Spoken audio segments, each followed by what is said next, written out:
بسم الله الرحمن الرحيم فاسألوا أهل الذكر إن كنتم لا تعلمون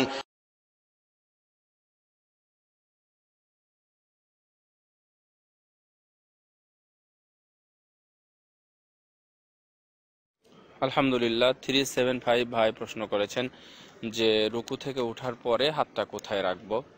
দ্বন্দ্ব দুইটা, একটা হলো কেউ বুকের উপর হাত বাঁধেন আগের মতো, আবার কেউ ছেড়ে দেন।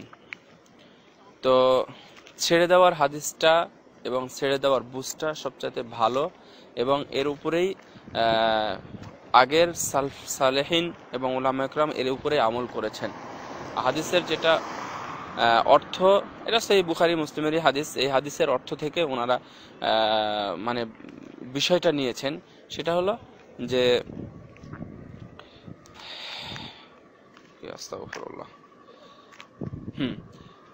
অর্থ যাক আমি আরবিটা এখন বলছি না। অর্থ হলো যে দাঁড়াবে যেখানকার অঙ্গ সেখানে না যাওয়া পর্যন্ত সে মানে সোজা হয়ে দাঁড়াবে। তো সোজা হয়ে দাঁড়ানোটা এখানে হচ্ছে উদ্দেশ্য, সোজা হয়ে দাঁড়ানোটা এখানে উদ্দেশ্য। এখন সোজা হয়ে দাঁড়িয়ে অনেকে মাথায় হাত দিয়ে চুলকাতেও পারে, এখানে মাথায় হাত দিয়ে চুলকাতে পারে, অথবা পিছনের দিকে গিয়ে হাত দিয়ে চুলকাতে পারে। তো এর অর্থ বিভিন্ন জন বিভিন্নটা বুঝেছেন যদিও, কিন্তু সর্বশেষ এই যে আমাদের আব্দুল আজিজ বিন আব্দুল্লাহ বিন বাজ রাহিমাহুল্লাহ রাহমাতান ওয়াসিআ, উনি এই বিষয়টা বেশি বুঝেছেন এবং উনি বলেছেন এটাই সুন্নাত এবং হাত বুকের উপরেই বাঁধতে হবে রুকুর পরে।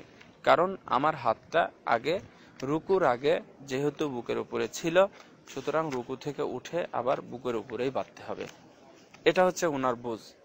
আর হাদিসের অন্যান্য মুহাদ্দিসগণ যারা আছেন তাদের মধ্যে অন্যতম হলেন শেখ নাসিরউদ্দিন আলবানী। উনি এটাকে না তো করেইছেন, না বলেছেন, না বলার সাথে সাথে উনি বলেছেন এটা হচ্ছে যাই হোক, আপনারা তো ফতোয়া দেখবেন জানতেই পাবেন এমনিতেই, সেজন্য আমাকে বলে দেওয়াই ভালো।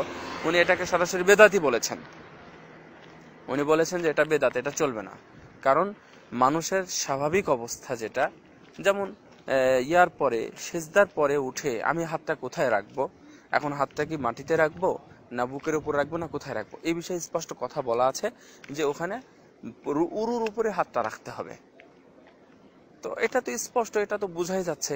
সুতরাং স্বাভাবিক অবস্থার চেয়ে যদি অস্বাভাবিক যেটা, সেটা হলো বুকের উপর রাখা, আর স্বাভাবিক অর্থ হলো হাতটা ছেড়ে দেওয়া। তো সেই জন্যই আমি মনে করি, কারণ আমিও কোরআন হাদিসের দৃষ্টিতে আমারও যেটা মনে হয়েছে যে হাত ছেড়ে দেওয়াটাই উত্তম।